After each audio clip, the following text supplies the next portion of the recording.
அனைவருக்கும் வணக்கம். இன்றைக்கி நம்ம என்ன பார்க்க போகிறோன்னா, நடந்து முடிஞ்ச டிஎன்பிஎஸ்சி குரூப் 4 2025 கேட்ட ஹிஸ்ட்ரி மற்றும் ஐஎன்எம் கொஷின்ஸ் தான் பார்க்க போகிறோம். இது மொத்தம் 10 கொஷின். சிலபஸில் சொல்லியிருந்ததும் 10 கொஷின் தான். ஸ்கூல் புக்கிலேருந்து 6 கொஷினும் அவுட் சோர்ஸ்லேருந்து 4 கொஷினும் கேட்டிருக்காங்க. அது என்னென்னு பார்த்தோம்னா, சிந்து நாகரிகம் குறித்து பின்வரும் கூற்றுகளில் எவை உண்மையானவை? 1920களில் மார்டிமர் வீலர் ஹரப்பா பகுதிகளில் அகழாய்வுகள் நடத்தினார். மிக நீளமானதாக கருதப்படும் எழுத்துத்தொடர் 26 குறியீடுகளை கொண்டுள்ளது. பிராகிருத கல்வெட்டுகளில் மெலுகா என்ற சொல் சிந்து பகுதியை குறிக்கிறது. இது தப்பு. அதேமாதிரி 1920களில் அதுவும் தப்பு. 1940களில் தான் மார்டிமர் வீலர் அகழாய்வு செஞ்சுருப்பார். இது பிராகிருத மொழிகளில் க்யூனிஃபார்ம் கல்வெட்டுகள்னு வரும். அடுத்தது ஸ்டேட்டைட் கல்லில் அமைந்த மதகுரு அரிசன் மொஹஞ்சதாரோவில் கண்டெடுக்கப்பட்டது. அதனால் ஆப்ஷன் டி 2 மற்றும் 4 தான் சரியானவை. இது எங்கள் ஸ்கூல் புக்கில் எங்கே இருக்குன்னா, 11th ஹிஸ்ட்ரி யூனிட் 1ல் தொடக்கம் முதல் சிந்து நாகரிகம் வரை அந்த டாப்பிக்கில் இருக்குது. பார்த்தீங்கன்னா 1940களில் தான் நடத்தினார் அந்த அகழாய்வுகள். 26 குறியீடுகளை கொண்டது. கல்வெட்டு யூனிஃபார்ம் கல்வெட்டு. மதகுரு அரசன் மொஹஞ்சதாரோவில் இருக்குது. இதனாலும் 4 பாயிண்ட்டுமே அப்படியே ஸ்கூல் புக்கில் இருக்குது, 11th புக்கில். அடுத்த கொஷின் பல்லவர்கள் மரம், சுதை, உலோகம், செங்கல் போன்ற கட்டுமான பொருட்கள் இன்றி குடைவரை கோயில்களை உருவாக்கினர். கருங்கற்களை ஒன்றின் மேல் ஒன்றாக அடுக்கி சுண்ணம் சேர்க்காமல் கட்டப்படும் கட்டடங்களுக்கு கற்றளிகள் என்று பெயர். ஏ மற்றும் ஆர் சரி. இது எங்கள் ஸ்கூல் புக்ஸில் எங்கே இருக்குன்னா, சவுத் இந்தியன் ஹிஸ்ட்ரியில் சிலபஸில் சோர்ஸ் 11th வரலாறு புக் பாடம் 9 தென்னிந்தியாவில் பண்பாட்டு வளர்ச்சி. இதில் பார்த்தோம்னா இங்கே கொடுத்துருக்காங்க பாருங்கள்.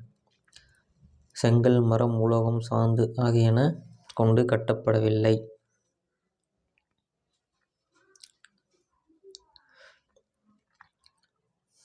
அடுத்தது ஒரு பொறுத்துக கொஷின்.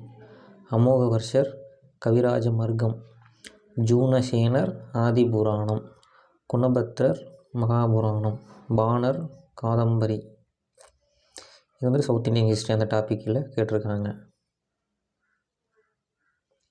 அடுத்தது சரியான இணையை கண்டறி. நியூ இந்தியா அன்னி பெசன்ட் வரும், அதனால் அது தவறானது. தேசபக்தன் வாவே சுப்பிரமணியம், நவசக்தி திரிவி கல்யாண சுந்தரம், தி ஹிந்து ஜி சுப்பிரமணியம். இவரோட சேர்ந்து ஒரு 5 பேர் தொடங்கியிருப்பாங்க. பட் ஜி சுப்பிரமணியம் தான் கரெக்ட் ஆன்சர். பட் அஃபீஷியல் கீழே பி கொடுத்துருக்காங்க.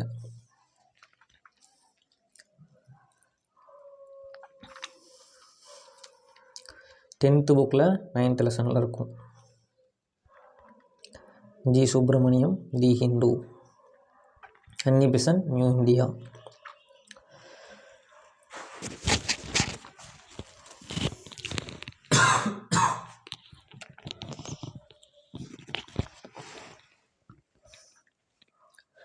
அடுத்த கொஷின். பிரம்மஞான சபை. மேடம் பிளவட்ஸ்கி மற்றும் கர்னல் H.S. ஆல்காட் ஆகியோரால் பிரம்மஞான சபை நியூயார்க்கில் தோற்றுவிக்கப்பட்டது. 1888 இந்தியாவில் அன்னி பெசன்ட் அம்மையார் இதில் இணைந்தார். இது தப்பு. இதன் தலைமையகம் சென்னை அடையாறில் உள்ளது. இது சரி. அப்போது 1, 3 சரியான வாக்கியங்கள். இது எங்கே இருக்குன்னா, 10th புக்கில் 19ஆம் நூற்றாண்டில் சமூக சமய சீர்திருத்தங்கள் இயக்கங்கள் அந்த பாடத்தில் இருக்குது. பிரம்மஞான சபை. –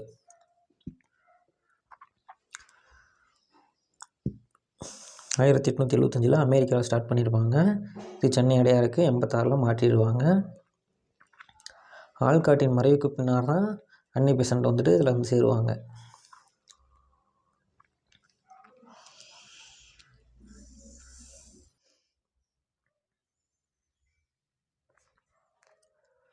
அடுத்தது கூற்று. ரவீந்திரநாத் தாகூர் சர் பட்டத்தை துறந்தார். காரணம் 13 ஏப்ரல் 1919 அமிர்தசரஸில் ஜாலியன்வாலாபாக் படுகொலை நடைபெற்றது. கூற்று காரணம் இரண்டும் சரி. Option B.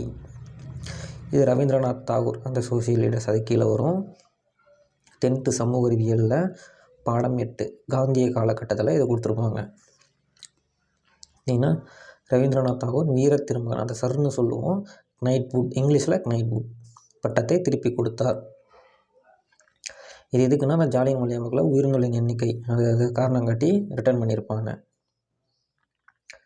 இங்கிலீஷில் பாருங்கள் கரெக்டாக கொடுத்துருக்காங்க நைட்வுட்.